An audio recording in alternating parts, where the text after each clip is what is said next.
hello hi friends नमस्कार मु पिकी आपण मान स्वागत करूची आज आ गोटे छोट मिनी ब्लॉग को आज मिनी ब्लॉग रे आपण थंबनेल देखि जानि करथिबे आज मिनी ब्लॉग रे प्रथम तो गोटे नॉनवेज रेसिपी अछि जे कि हम बारी द्वारा देसी मांस झोल जोटा कि पूरा खासी मांस प्योर खासी मांस जो से खासीटा मु पूरा जाई कि सेटु निजे ही कटई कि निके आसी जरा पाका पाकी 6 केजी मांस ही कटैथिला प्योर खासी थिला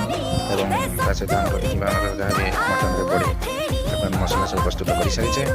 रसुण कटा ता सहित धनिया पत्र ता सहित कंचा लंका ता सहित टमाटो आलू गरम मसला गोटा मसला ता सहित आपंकर मीट मसला और सब बड़ कथा आप सब यूज करेंगे आम रुचि कारण रुचि यूज करेंगे भारत एमडीएच सब भल रोनी देह सुस्थ रही सहित आप मटन को मेरिनेसन करने मेरिनेसन से अल्प दही पकेबे और हलदी गुंड लंका गुंड जब आप खाऊे खाए लंका गुंड पकेबा भी आवश्यकता नहीं आमर जेहतु देह सुस्थ लंका गुंड खाऊ ना तेणु आप देखिए से बहुत प्रकार लंका गुंडे सार साइड इफेक्ट रोचे जमीक आप फाइल्स वगैरह सब बाहरी जीव भविष्य में आप बेसी मसला खाऊँ तो ये जेहतु आम घर बनाऊे तो घर जन आज भल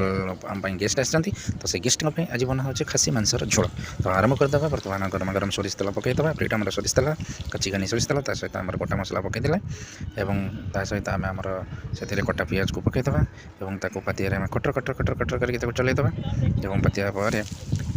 टे समय छाड़ीदे पियाजटा भल भाव में भाजी हम तो पियाज जरी हवा पर्यंत आम स्टिल अपेक्षा करवा सहित आप नेक्स्ट पियाज जरी होगा बर्तमान जरी होगा तो जरी है आम कौन करवा ना संगे संगे से कटा जाइए आम जो रसुण तो आम ग्राइंडिंग करें से कंचा लंका पेस्ट कर देचु जदि आम शुखला लंका खाऊना तो से कंचा लंका 2-3 आम पेस्ट कर देलु बर्तमान पुणी उतरे भाजीदे तो खुरपिन आपंकर पातिया चलईदे तो खर खर खर खर खर खर करके भाजीदे एवं किसी समय छाड़ीदे लो मीडियम फ्लेम में भाजबे देखो मसला बर्तमान कषि होगा तार सुंदर कलर पलि आसला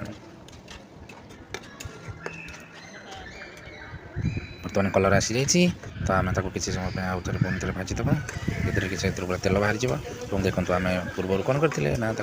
सोरिष तेल अल्प भाव में आम भाजी देते आलू गुड़ाक आप जो मटन खासी मांसर झोल कर बड़ साइज गोटे आलू 2 पीस करके काटे राउंड पीस टाइप जमीक मांस पीस भली लगे और दलिकी भी आप भात में खाईपारे सब बड़ा कथा मांस झोलटा सहित आलू दलिकी चकुटिकी खाईदे देखो बर्तमान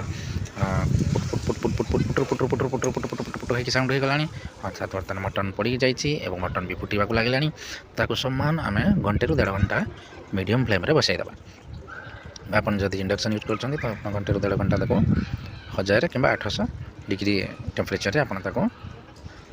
फ्राए करेंगे देखो बर्तमान आम छाड़ी देलानी बर्तमान ही आसिलानी सहित आम एपटे बनईले दही सहित सालाड आमर काकुड़ी सरी जाइए घर मन भी ना मार्केट आने तो पियाज कंचा लंका सहित टमाटो पड़ी जाइए सालाड ता संग को आमर हो जाए गोटे बालामी चाउलर गोटे आमर भात